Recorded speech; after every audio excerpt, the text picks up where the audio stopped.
Hi, I'm Courtney Hines, owner of CAD Company. This little short video is going to be talking about the Cadillac 472 and 500 cylinder head, the 76cc versus the 120cc.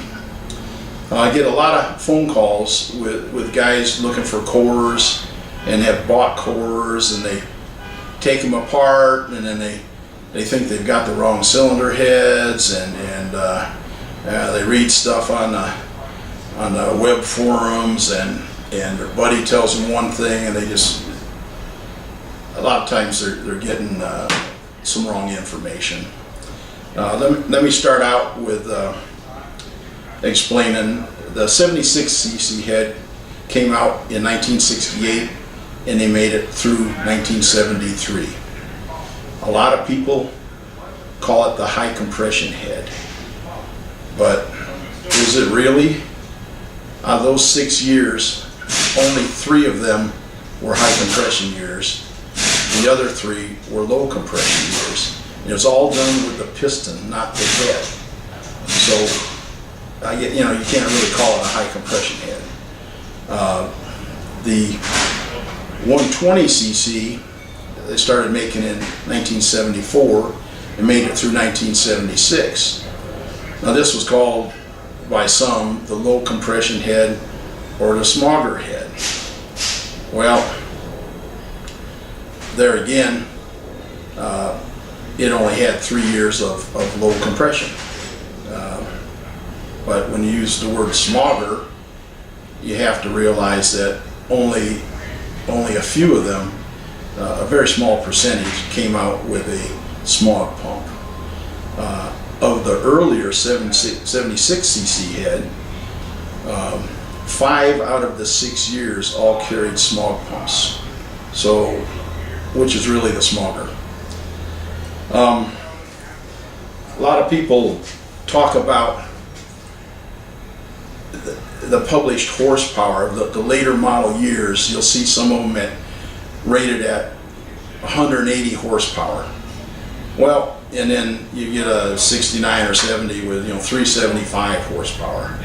And in reality, they're almost the same horsepower. Those 8-to-1 motors ended up making 300 horsepower.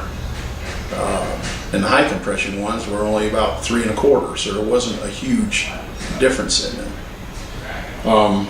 So you can't go by the published horsepower because they were rating it different ways, with accessories running at the wheels instead of the flywheel, different SAE specs, things like that.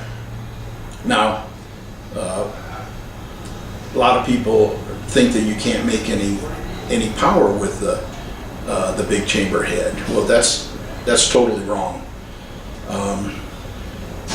I'm standing here in front of one. This thing here made 517 horsepower. So I mean, this is just they got KB pistons in it, Eilbrock intake that we port matched. Now we did do some head work. We ported the heads, put oversized valves. It does have a hydraulic roller cam, but a small one that's very streetable. We use a stock carburetor and stock distributor, and these are items that come on a 74 through 76. So here we got a 9-to-1 motor pounding out over 600 foot-pounds of torque and making well over 500 horsepower. Well, usually to do that with a small chamber head, we're looking at a 10-to-1 motor with about the same equivalent cam and such. Fact is, we built a motor recently that was a 10-to-1, had the small chamber heads on it. It was ported, large valves. Really the only 2 differences in the motor, seeing it had the same cam, same rocker arms, was the compression. It was 10-to-1 instead of 9-to-1. It made 20 more horsepower.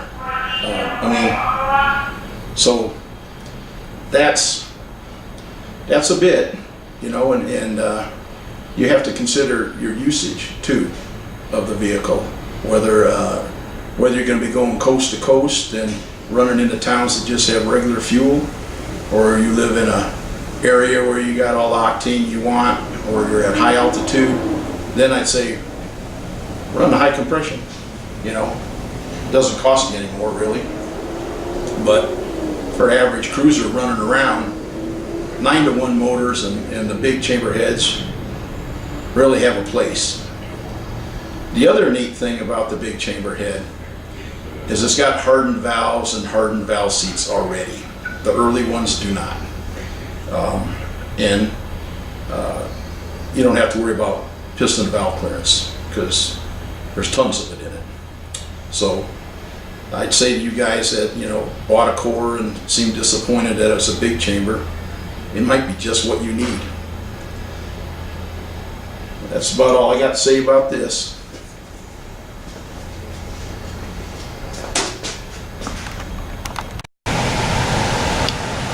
If you have the heads off the engine, this is the way to identify which cylinder head you have. This is a 76cc. You can tell it's got kind of the heart-shaped chamber here, and the valves are fairly close to the deck surface. Those are all the small chamber 76cc. Now we'll go over here.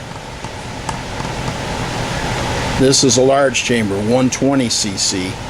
You'll notice there's no heart shape up the top, and there's a really good amount of depth between the valve seat and the deck here.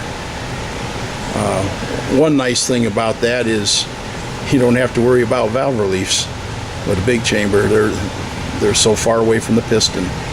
The reason we used a couple nasty old used heads for this is because most of the time you buy a core, this is what you're going to be looking at.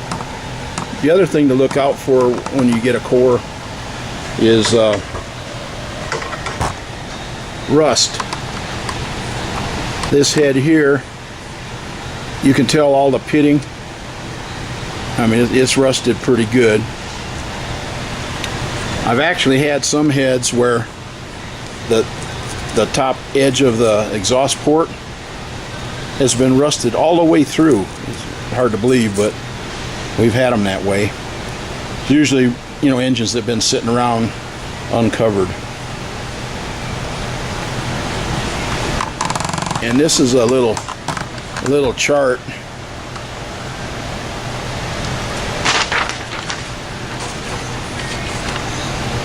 Give you an idea what pistons are available for both heads. So that's 76cc. You can get an 8.5-to-1 cast, 10-to-1 in either hypereutectic or forged, and we have 11-to-1 forged pistons also for the small chamber head. A large chamber cast would be a 8.1. The hyper would be a 9-to-1, and we have a 10-to-1 forged piston also.